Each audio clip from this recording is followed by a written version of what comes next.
UP के जो mafia है जो एग्जाम में चीटिंग कराते हैं वो डायरेक्ट कांटेक्ट कैसे कर रहे हैं उनके थ्रू हम एनालिसिस करने में। दूसरी कड़ी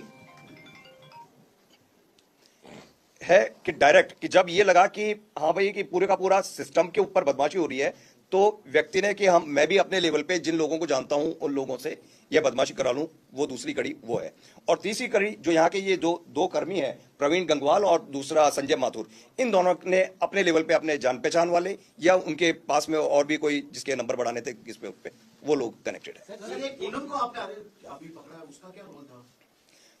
पूनम का रोल था कि उसके एक्चुअल में मार्क्स आने थे 63 मार्क्स आने थे, लेकिन उसके मार्क्स इसके 182 हो गए, 63 के 182 हो गए। ये हमने चेंज किया।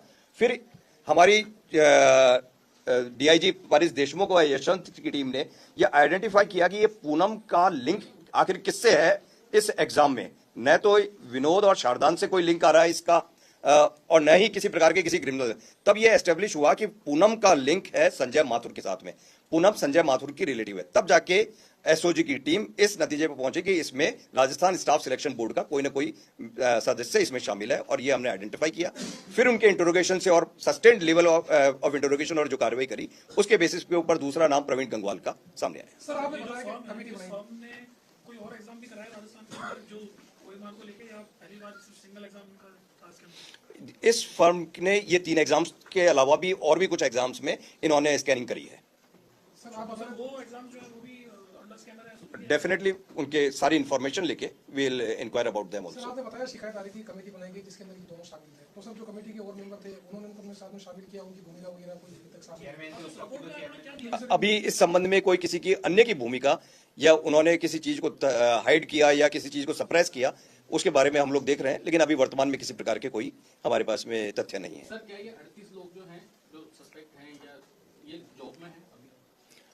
निश्चित तौर से सारे दूसरा ये प्रवीण है, इनमें से किसी ने ज्वाइन नहीं किया तो और संजय और प्रवीण लंबे समय से शुरुआत से यहीं थे, तो जैसा कि इस एजेंसी पर संदेह है तो क्या ये तो हर एग्जाम में इनकी अहम भूमिका रही है, तो क्या जो भी एग्जाम अब तक हुए हैं वो भी एक बार जिसमें एग्जाम में इनकी अहम भूमिका या स्कैनिंग में या किसी भी प्रोसेस में रही है उसके बारे में पूरा का पूरा हम लोग भी सिस्टम को चेक करेंगे। At the same time Rajasthan staff selection board भी जब ये कार्रवाई हुई है तो उसके बेसिस के ऊपर अपना इंटरनल सिस्टम को चेक करेगी। जैसे इस 38 में ये पूनम सिलेक्ट नहीं हो पाई थी क्योंकि इसके मार्क्स से 182 जैसे रैंडमली करते हैं कट ऑफ उसकी चली गई 183.5 पे। तो इसमें से नंबर तो बढ़ा दिए कि भाई आपने उस टाइम पे आप जब नंबर बढ़ाते हो तब आपको मालूम नहीं है कि किसके नंबर कितने बढ़ रहे हैं, कहां पे जाए, कट ऑफ कहां पे जाएगी इस टाइप की। सर एक चीज और, सर राजस्थान कर्मचारी चयन बोर्ड के द्वारा जो जिन 2 अधिकारियों को गिरफ्तार किया गया है, क्या पॉसिबल है, क्या संभव है कि इसके आगे भी और कोई अधिकारी शामिल हो इसमें? वो तो फर्दर इन्वेस्टिगेशन के ऊपर और तफ्तीश के बेसिस के ऊपर ही हम लोग आगे क्या कार्रवाई आती है, क्या रिजल्ट्स आते हैं। सर 2019 में एफआईआर होती है गोमती नगर में, 18 लोगों के जो भी एडमिट कार्ड है वो वहाँ पे मिलते हैं। अगर वो लोग, क्योंकि जब वहाँ पर कार्रवाई हुई तो क्या कार्रवाई की जानकारी राजस्थान कर्मचारी चयन बोर्ड को नहीं थी? इसकी थी, इस कार्रवाई की जानकारी थी। तो अगर वो जो 18 अभ्यर्थियों के उस समय एडमिट कार्ड थे जिनका सिलेक्शन हो गया था उन लोगों को